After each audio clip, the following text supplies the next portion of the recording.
নমস্কার বন্ধুরা, আপনারা দেখছেন পূর্ণ ব্রহ্মজ্ঞান ইউটিউব চ্যানেল। আমি চন্দন মুখার্জি আপনাদের সঙ্গে। আজকে আমরা যে বিষয় নিয়ে আলোচনা করব, আশা করি সবাই থাম্বনেলে দেখে নিয়েছেন আজকের আলোচ্য বিষয় কি। হ্যাঁ বন্ধুরা, ঠিকই দেখেছেন আপনারা। আজকের আলোচ্য বিষয় হলো দ্বাদশভাবে যদি আপনার রাহু বসে থাকে তাহলে আপনারা কি ধরনের ফলাফল পেতে পারেন, কি বা তার প্রতিকার। ছোট্ট ভিডিওটাকে না টেনে যদি শেষ পর্যন্ত মনোসংযোগ দিয়ে দেখেন তাহলেই ফুল ইনফরমেশন আপনারা পাবেন, নচেত নয়।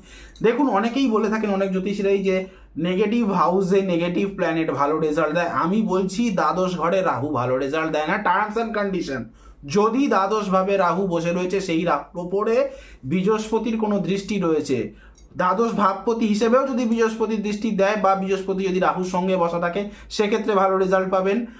বা এটাও যদি হয়ে থাকে শুভ ভাবপতি হয়, অন্যান্য ঘরে শুভ ভাবপতি হয়ে যদি বৃহস্পতির দৃষ্টি দেয় বা সঙ্গে বসা থাকে রাহুর, তাহলেও ভালো রেজাল্ট পাবেন, নচেত কিন্তু নয়। দ্বাদশে রাহু ঝুট ঝামেলায় জড়িয়ে কোর্ট কেস কাচারি, ফাইন, এমনকি দীর্ঘকালীন কারাবাস বা এমন একটা অ্যামাউন্টের ফাইন হয়ে গেল, আপনার জীবনটা পুরো বদলে গেল। বা দ্বাদশে রাহু নিয়ম ভাঙার কারণে এমন কিছু হয়ে গেল যে আপনাকে ফাঁসি অবধি হতে পারে, এমন কিছু করে ফেললেন। দ্বাদশে রাহু মানে ষষ্ঠে কেতু। জেনে রাখবেন, এই যে অ্যাক্সিসটা মোটেও ভালো নয়। কোন ক্ষেত্রে ভালো নয়? কারণ ষষ্ঠে কেতু, ষষ্ঠ ভাব থেকে রোগ ভোগের বিচার করা হয়। যাদের এই অ্যাক্সিসটা থাকে দ্বাদশে রাহু জন্মছকে এবং ষষ্ঠে কেতু, তাদের দেখবেন চট করে যে রোগটা হচ্ছে, রোগটা চট করে ধরা পড়ে না। ধরা পড়ছে অন্য কিছু, কিন্তু শরীরের ভেতরে রোগ হয়েছে অন্য কিছু। ভুল ট্রিটমেন্টের কারণে জীবনহানি দ্বাদশভাবে রাহু অনেক ক্ষেত্রেই হয়ে থাকে। এটা ওই যে বললাম, টার্মস অ্যান্ড কন্ডিশন। যদি শুভ ভাবপতি হয় বৃহস্পতি বা শুক্র, হ্যাঁ, এরা যদি রাহুকে দৃষ্টি দেয় বা সঙ্গে বসা থাকে, অনেকটাই কন্ট্রোল করে নেবেন। শুভ প্ল্যানেট আরও রয়েছে, কিন্তু এরা ভালো কন্ট্রোল করতে পারে। ঠিক আছে, আপনারা তো সবাই জানেন না, শুভচন্দ্রও রয়েছে। শুভচন্দ্র যদি শুভ ভাবকারক প্ল্যানেট হয়ে যদি দৃষ্টি দেয়, ভাবপতি, শুভ ভাবপতি হয়ে যদি শুভচন্দ্র যদি দৃষ্টি দেয় রাহুর ওপর, সেক্ষেত্রেও কিন্তু অনেকটা রেহাই পাবেন। নচেত কিন্তু দ্বাদশে রাহু আপনাকে কোনো না কোনো ঝুট ঝামেলা বিবাদ জড়িয়ে দেবে।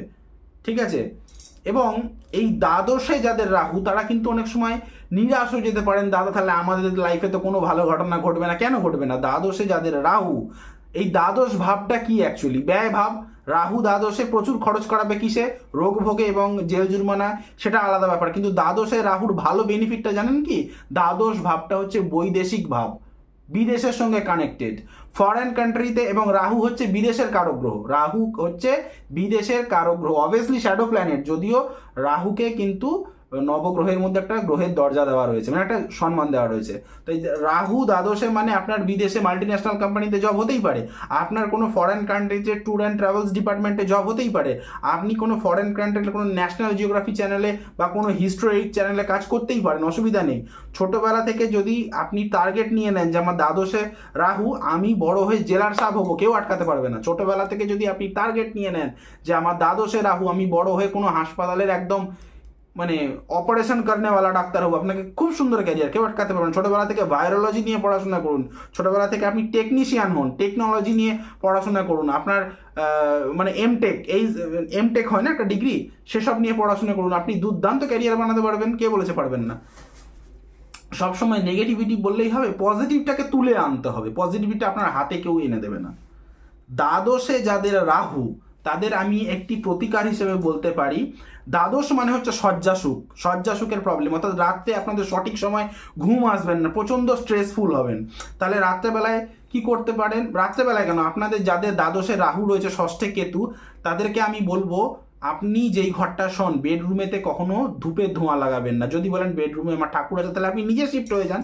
যদি আপনার কাছে এক্সট্রা রুম থাকে, সেই রুমে আপনারা শুয়ে পড়ুন, অসুবিধা মানে আপনার কেটে যাবে, কোনো নেগেটিভিটি আসবে না।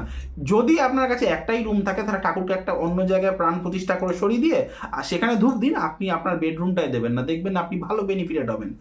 যাদের দ্বাদশ ঘরে রাহু বসে রয়েছে, ছোটবেলা থেকে তারা যদি কোনো ফরেন ল্যাঙ্গুয়েজ নিয়ে পড়াশোনা, ল্যাঙ্গুয়েজ গ্রুপ নিয়ে যদি পড়াশোনা করেন, টেকনোলজি তো বললামই, কিন্তু ল্যাঙ্গুয়েজ গ্রুপ নিয়ে পড়াশোনা করতে, আপনারা ইংরেজি ভাষা, ইংলিশ মিডিয়ামে ছোটবেলা থেকে যদি পড়াশোনা করে থাকেন, দুর্দান্ত ক্যারিয়ার পাবেন। ছোটবেলা থেকে যদি কোনো মিউজিক ইনস্ট্রুমেন্ট নিয়ে পড়াশোনা করে থাকেন, অবশ্যই ফরেন কান্ট্রির মিউজিক ইনস্ট্রুমেন্ট হওয়া দরকার, অর্থাৎ দেশি তবলা, ডিগি তবলা, দেশি ঝুনঝুনি হলে হবে না, কিন্তু বিদেশি বাদ্যযন্ত্র নিয়ে ছোটবেলা থেকে যদি পড়াশোনা করে থাকেন, বড়বেলায় অতি অবশ্যই ক্যারিয়ার আপনার ভালো হতে পারে। ছোটবেলা থেকে যদি আপনি পড়াশোনা করে থাকেন, মানে কি বলবো, বিদেশি সঙ্গীত নিয়ে, আউট অফ ইন্ডিয়া যে ইংলিশে যে গানগুলো শুনি, যে কোনো জবে ঢুকতে গেলে সেই জিনিসগুলো তাকে শুনতে হবে, দেখতে হবে, অভ্যাস করতে হবে। ছোটোবেলা থেকে যদি আপনি বিদেশি গান মানে ইংলিশ গান যদি শুনতে আপনি ভালো মানে প্র্যাকটিস করেন রোজ, যে ইংলিশ গান শুনবো, তার মানে বুঝবো, কীভাবে গানটা গায়, সেগুলি কোনো ট্রেনিং নেবো, তাহলে কিন্তু ছোটোবেলা থেকে কিন্তু যদি আপনি এটা ট্রেনিং নিয়ে নেন, বড়োবেলা থেকে দেখবেন এটাই আপনাকে কোটিপতি বানিয়ে দিয়েছে। এবং ওই যে বললাম দ্বাদশ ঘরে রাহু, মানে আপনার সবসময় টার্গেট থাকবে আমি কোনো মতেই নিয়ম ভাঙবো না। কারণ এই নিয়ম ভঙ্গকারী দ্বাদশে রাহু কিন্তু প্রচুর কড়াসে কড়া শাস্তি পায়, ঠিক আছে। আমাকে দিয়ে যদি এইভাবে ধরে ধরে, যাকে বলে হাতে ধরে ধরে কুষ্টির পুঙ্খানুপুঙ্খ বিচার বিশ্লেষণ করাতে হয়, তাহলে স্ক্রিনে যে নাম্বারটা ফ্ল্যাশ হচ্ছে এই নাম্বারে কল বা হোয়াটসঅ্যাপ করে কনসালটেশন বুকিং করিয়ে তবেই কিন্তু আপনার জন্মকুষ্ঠির পুঙ্খানুপুঙ্খ আমাকে দিয়ে বিচার করাতে পারবেন।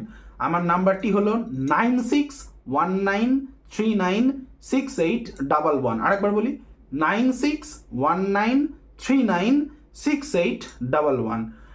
আজ এখানেই ভিডিও শেষ করলাম, দেখা হচ্ছে নেক্সট কোনো টপিকে, নেক্সট কোনো দিনে। ততক্ষণ পর্যন্ত সুস্থ থাকুন, ভালো থাকুন,